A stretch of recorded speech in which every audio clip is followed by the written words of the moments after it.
नमस्कार, आप देख रहे हैं आरजे न्यूज़ और मैं आपके साथ सिमी दानी। अगर आज आपको कलेक्टर कार्यालय, तहसील कार्यालय या ज़िला न्यायालय में कुछ काम है तो रुक जाइए। आज वहाँ कोई काम नहीं होगा क्योंकि कर्मचारी हड़ताल पर हैं।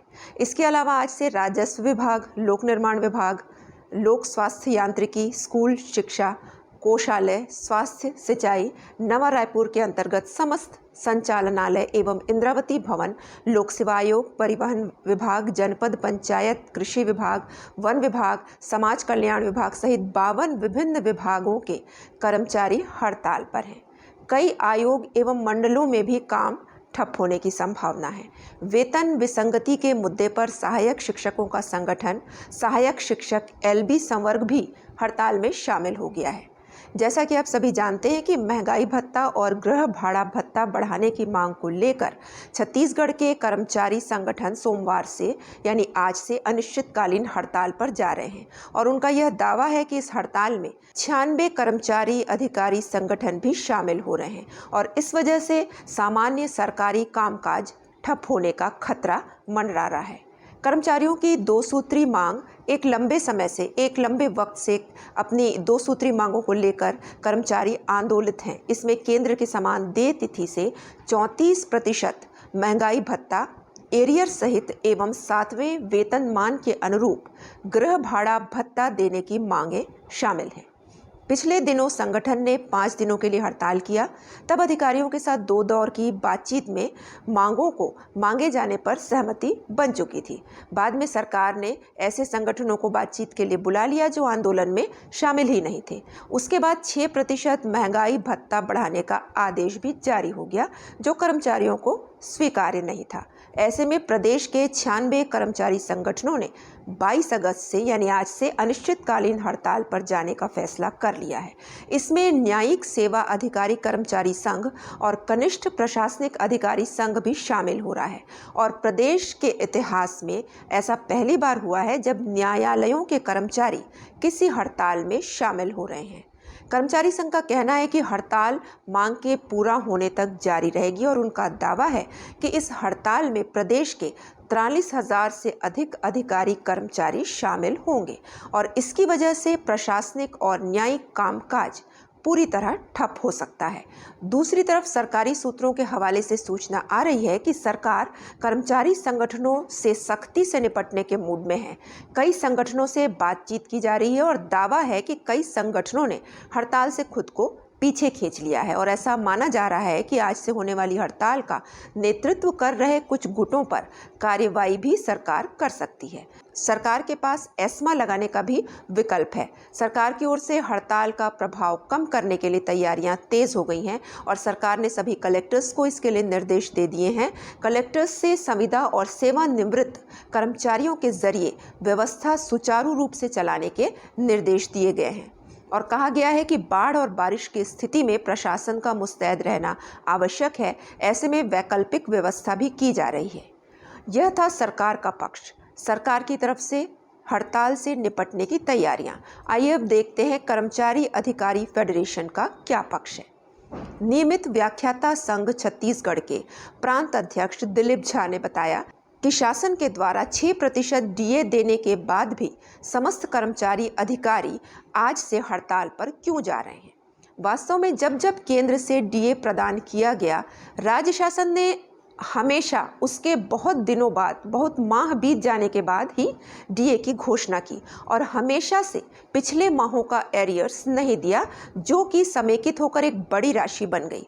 यदि शासन समय समय पर यह भुगतान जारी रखता तो ये समस्या नहीं होती।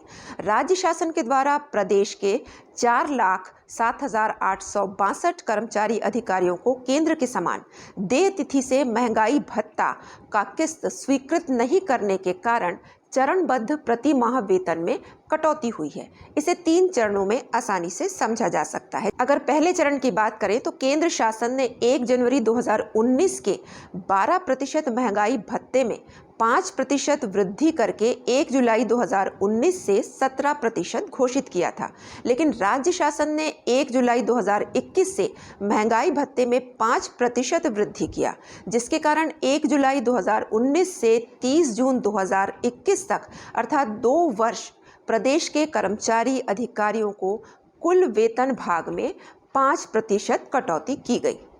दूसरे चरण के अनुसार केंद्र सरकार ने 1 जनवरी 2020 का 4%, 1 जुलाई 2020 का 3% तथा 1 जनवरी 2021 का 3%, कुल 11% डीए में वृद्धि अर्थात 17% से 28% को 1 जुलाई 2021 से लागू किया, प्रभावशील किया। लेकिन राज्य शासन द्वारा डीए में 5% की वृद्धि 1 मई 2022 से करने के कारण 1 जुलाई 2021 से 30 अप्रैल 2022 तक कुल 10 माह में 17% कटौती वेतन भाग में की गई है। तीसरे चरण के अनुसार केंद्रीय कर्मचारियों को फिलहाल 34% डीए, लेकिन राज्य के कर्मचारियों को 22% डीए मिल रहा है, जो कि 1 मई 2022 से प्रभावशील है, जिसके कारण राज्य के प्रत्येक कर्मचारी अधिकारी के मासिक वेतन में 12% कटौती 1 मई 2022 से आज पर्यंत प्रति माह हो रही है, जो कि कर्मचारी अधिकारी फेडरेशन इसे सरासर अन्याय मान रहा है। डीए में हुए निरंतर कटौतियों के कारण मूल वेतन 20,000 को 65,200, 30,000 को 97,800, 40,000 को 1,30,400, 50,000 को 1,63,000, 60,000 को 1,95,600, 70,000 को 2,28,200, 80,000 को 2,60,800, 90,000 को 2,93,400 और 10 लाख को 3,26,000, 1,10,000 को 3,58,600, 1,20,000 को 3,91,200 का आर्थिक नुकसान 1 जुलाई 2019 से 30 अप्रैल 2022 तक तथा 1 मई 2022 की स्थिति में हुआ है। और आइए अब समझते हैं गृह भाड़ा भत्ता या एचआरए का गणित। राज्य में पुराना प्रचलित दर 10% एवं 7% है, जो कि शहर वर्गीकरण के अनुसार 7वें वेतनमान में फिलहाल 18% एवं 9% है। राज्य के कर्मचारियों को 7वें वेतन में गृह भाड़ा भत्ता यानी एचआरए 1 जनवरी 2016 से नहीं दिया गया है और उनको आज पर्यंत 6वें मूल वेतन पर पुराने दर में दिया जा रहा है। राज्य शासन एचआरए के मामले में कर्मचारियों के हक का न्यूनतम 436 करोड़ प्रति माह भुगतान नहीं कर रही है।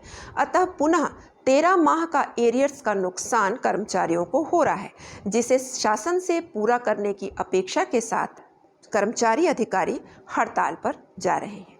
अभी तक के लिए बस इतना ही। आगे की खबरों के लिए आप जुड़े रहिए आरजे न्यूज़ के साथ। नमस्कार।